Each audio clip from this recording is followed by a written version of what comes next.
할렐루야. 153 저녁기도에 오신 여러분들을 주님의 이름으로 환영하고 축복합니다.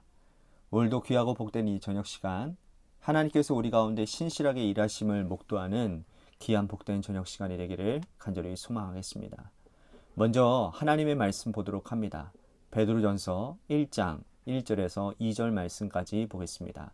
베드로전서 1장 1절에서 2절 말씀까지입니다. 우리 같이 한 목소리로 다 함께 봉독하도록 하겠습니다. 시작. 예수 그리스도의 사도 베드로는 본도, 갈라디아, 갑바도기아, 아시아와 비두니아에 흩어진 나그네, 곧 하나님 아버지의 미리 아심을 따라 성령이 거룩하게 하심으로 순종하고 예수 그리스도의 핏부림을 얻기 위하여 택하심을 받은 자들에게 편지하노니 은혜와 평강이 너희에게 더욱 많을지어다. 아멘. 1903년 일본 동경 제국대학교 교수인 고토 분지로는 한반도 지도를 토끼 모양으로 그렸습니다. 유익하고 또 유약하고 연약한 토끼, 이렇게 앞발을 이렇게 가지런히 모으고 귀를 쫑긋 세운 토끼가 한반도의 모습이고 또 국민의 정체성이라고 이른바 토끼 지도론을 펼쳤지요. 일제는 이 연약한 토끼 같은 한반도 백성들을 보호해 주어야 된다라는 논리를 앞세웠습니다. 이에 반해 1908년 최남선이라는 분이 소년이라는 잡지를 창간호에 실으면서 이 토끼 지도론에 반대하면서 호랑이 지도로 이렇게 한반도를 형상화한 것이 있습니다. 이렇게 앞발을 치켜들고 대륙을 향하여서 달려나가는 이 호랑이의 모습에 한반도를 그린 것이죠. 이런 것은 이 토끼 지도론을 반대하는 것으로 우리는 토끼같이 유약한 민족이 아니고 대륙을 향한 기백을 가진 민족임을 천명한 것이죠. 자, 일제강점기 시절 우리의 정체성은 무엇보다도 중요했습니다. 토끼 정체성을 가지고 살아가느냐 아니면 호랑이 정체성을 가지고 살아가느냐에 따라서 고난을 견디고 이겨내는 그런 방향이 다르게 나타났기 때문이죠. 토끼처럼 시대에 순응하고 또 일본 제국주의에 고개 숙이고 살 것이냐 아니면 호랑이처럼 고난을 극복하고 당당하게 살 것인가 라고 하는 문제는 민족의 운명을 가로짓는 또 결정하는 그런 아주 중요하고도 어려운 문제였다라는 거예요. 역시 이런 맥락에서 오늘 이 베드로 사도가요, 흩어져 있는 성도들에게 보내는 편지에도 믿음의 백성들이 어떤 정체성을 가지고 살아가야 되는지에 대해서 말씀하고 있고, 따라서 이 고난을 극복하는 방식이 달라져야 된다는 것을 설명하고 있습니다. 자, 베드로 사도는 여러분들이 잘 아시는 것처럼 예루살렘 교회의 지도자로 활동을 했어요. 그가 활동하던 시절에 예수 믿는 사람들은 어려움 속에 빠질 수밖에 없었습니다. 예수님께서 유대인 왕 나사렛 예수라고 하는 제목으로 십자가에 돌아가신 후부터 예수님을 믿고 따르는 백성들을 모두 로마에 대해서 이제 반역자로 여겨졌기 때문인 거예요. 흩어져 있지만 예수 그리스도를 구주로 믿는 자들은 이런 정체성을 가지고 있으면 고난을 이길 수 있다고 말씀하고 있습니다. 그 말씀을 보도록 합니다. 1절 말씀 보십시오. 예수 그리스도의 사도 베드로는 본도, 갈라디아, 갑바도기아, 아시아와 비두니아에 흩어진 나그네. 베드로는 성도의 정체성을 나그네라고 천명하고 있어요. 나그네의 정체성은 베드로가 가장 먼저 생각한 것은 아닙니다. 나그네의 정체성은 유대인의 조상인 아브라함부터 가지고 있었던 거예요. 하나님은 아브라함을 갈대아 우르에서 불러내셨죠. 아브라함 당시에 살던 고향을 떠난다라고 하는 것, 그 당시에는 고향을 떠난다라는 것은 목숨을 건 행동이었습니다. 갈대아 우르를 떠나서 하란으로, 또 하란을 떠나서 가나안 땅으로, 가나안 땅에서도 목축을 하면서 한 곳에 머무르지 않고 나그네처럼 옮겨 다닌 사람이 바로 믿음의 조상 아브라함이었어요. 이스라엘 백성들이 이집트에서 430년 동안 종살이 하다가 가나안을 향한 광야 40년의 여정도 또한 나그네의 여정이었습니다. 먹을 것 하나 없이, 입을 것 없이, 마실 문 없이 나왔지만 하나님은 나그네 된 그들을 외면하지 아니하시고 먹이시고 입히시고 돌보아 주셨다라는 거예요. 구름 기둥과 불 기둥으로 함께 하셨고요.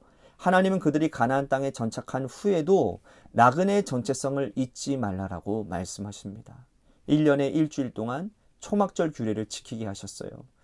지위고와 빈부교천을 막론하고 하나님의 백성들은 일주일 동안 초막에 살면서 이들의 정체성, 나그네임을 기억하라고 말씀을 합니다.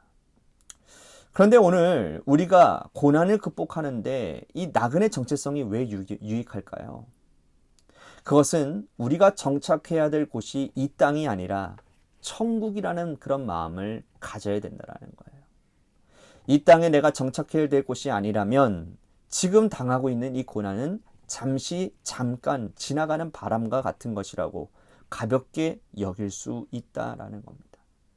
이 나그네 정체성을 가지면 비록 이 땅에서 부자로 살지 못하고 권세를 누리지 못하지만 훗날 천국에서는 하나님께서 지으신 아주 크고 아름다운 집에 거하며 하나님의 자녀들과 찬양하며 하나님을 영광 중에 배울 수 있는 그런 놀라운 영광이 우리 가운데 있다고 하니 여러분 이 땅에 그러한 일들이 우리 가운데 무슨 소망이 되겠습니까? 나그네 정체성을 가지고 있으면 어떤 사람이 부자로 살고 권세를 부리고 살아도 배 아프지 않고 질투심을 느끼지 않습니다. 우리가 갈 곳은 영원한 천국이기 때문이에요. 오늘 우리가 나그네 정체성을 가지고 있는지 한번 살펴봐야 될 것 같습니다. 나그네 정체성을 가지고 있으면 썩어 없어질 것을 이 땅에 쌓아두지 않을 겁니다. 이 땅은 언젠가는 떠날 것이고 우리가 영원히 거할 곳은 저 하늘 천국임을 기억하고 천국의 하늘 상급을 쌓는 일에 우리는 최선을 다해야 된다는 거예요. 자, 이어서 베드로는 계속해서 성도의 전체성을 말을 하는데요. 2절 말씀 보십시오. 곧 하나님 아버지의 미리 아심을 따라 성령이 거룩하게 하심으로 순종함과 예수 그리스도의 피뿌림을 얻기 위하여 택하심을 받은 자들에게 편지하노니 은혜와 평강이 너희에게 더욱 많을지어다. 자, 베드로는 세 가지를 지금 설명하고 있는데요. 하나님이 미리 아셨고 그리고 성령이 거룩하게 하셨으며 그 결과 택하심을 받은 자들이 성도라고 말씀하고 있는 거예요.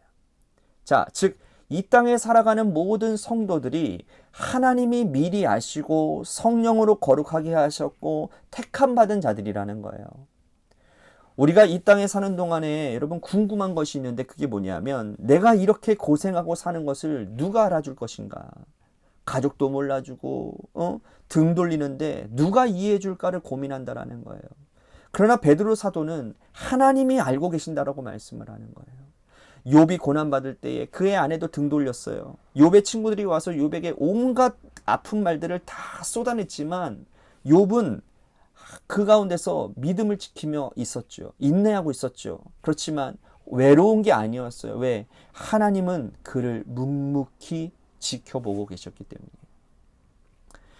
우리가 지금 고난의 한 현장 가운데 서 있고 사명을 감당하며 이 고난의 시간을 견디는 것을 사람들은 몰라도 하나님은 다 알고 계신다라는 거예요.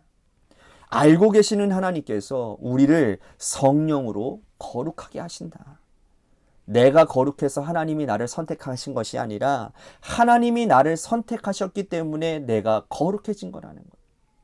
베드로는 이 부분을 아주 명확하게 하고 있는 거예요. 베드로가 하나님 앞에 쓰임받을 만한 자격이 있어서 제자로 부름받은 게 아니었잖아요. 업으로 살던 베드로를 주님이 불러주셨잖아요. 그래서 예수님의 제자가 되었고 흠 많고 결점 많고 성격 급했던 사람이 거룩하다 인정하시고 불러주셨다라는 거예요. 여러분 이게 은혜인 거예요. 저는 날마다 그 은혜 가운데 살아가는 사람 중에 한 사람이에요. 우리가 거룩해서 부름받은 것이 아니라 하나님이 우리를 불러주셨기 때문에 거룩한 자가 되었다라는 거예요. 우리는 그 은혜에 감격해서 우리가 주 안에서 성실하게 믿음 생활을 감당해야 되는 거예요. 그러므로 우리는 성도의 정체성을 제대로 가지고 살아가야 되는 거예요.